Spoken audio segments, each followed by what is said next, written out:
كام مرة دورتي على طريقة سحرية علشان تخسي؟ لفيتي كتير وجربتي وصفات غريبة عجيبة وبرضه مفيش فايدة أو مش النتيجة اللي في بالك.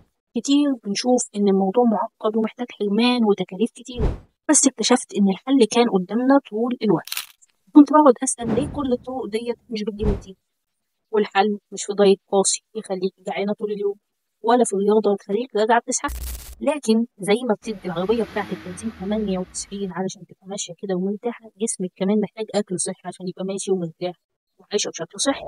فالحل ببساطة هو البالانس دايت، لأنك بتاكلي كل حاجة باعتدال وبتاكلي الحاجات المفيدة ليكي انت.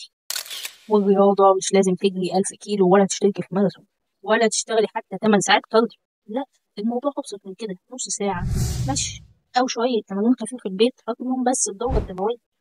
مش المهم خالص البداية القوية، المهم الاستمرارية يا عزيزتي. ويا بقى لو قلدنا أو منعنا المعجنات على قد ما نقدر، أنا عارفة إنها لذيذة وطعمها جميل وما نقدرش نستغنى عنها، بس بتخزن دهون كتير وملهاش أي فايدة في جسمك، بالعكس دي بتضر. لكن كمان يا عزيزتي في نقطة مهمة، وهي إن إحنا علشان نخس لازم نعمل حاجة اسمها عدد السعرات. تخيلي معايا يا قمر ان جسمك ده عربية، والعربية ديت محتاجة 10 لتر بنزين علشان تشتغل معاكي كويس. انت بقى يا ستي كريمة وبتدي 20 لتر، هيحصل ايه من 10 التانيين؟ هتخزنهم على هيئة دهون يا حلوة، وده اللي بيحصل في جسمك.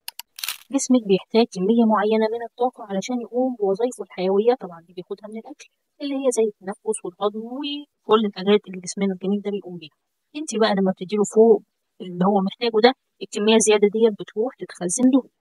وعلشان نخس محتاجين الطاقة اللي بنطلعها، اللي هي الطاقة اللي بنحرقها، تكون أعلى من الطاقة اللي احنا بنطلعها. يعني بصورة أوضح شوية إن احنا هناكل أقل من اللي جسمنا محتاجه عشان يضطر إن هو ياخد من الدهون اللي متخزنة جوه، اللي هي أصلا كأنها مخازن طاقة بس مقفول عليها، لأن جسمنا مش متعرض لأي حاجة خطيرة تخليه ياخد من الطاقة دي. ولكن أحذري، أهم حاجة إن العدد ده ما يحصلش بشكل مفاجئ، لازم يبقى تدريجي علشان الجسم يبقى فاهم، لأنه لو ما فهمش وتفاجئ كده ممكن يا عزيزتي تخسري عضلات مش دهون.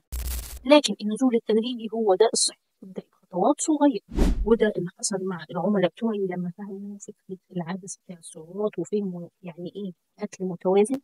حياتهم اتغيرت وخسروا دهون بطريقة صحية، حسوا بنشاط وحيوية، وانت كمان تقدري تاخدي الخطوة ديت وتغيري حياتك للأفضل. خطوات صغيرة، لو محتاجة حد يمشي معاكي الخطوات دي ابعتيلي ومشيها بسرعة.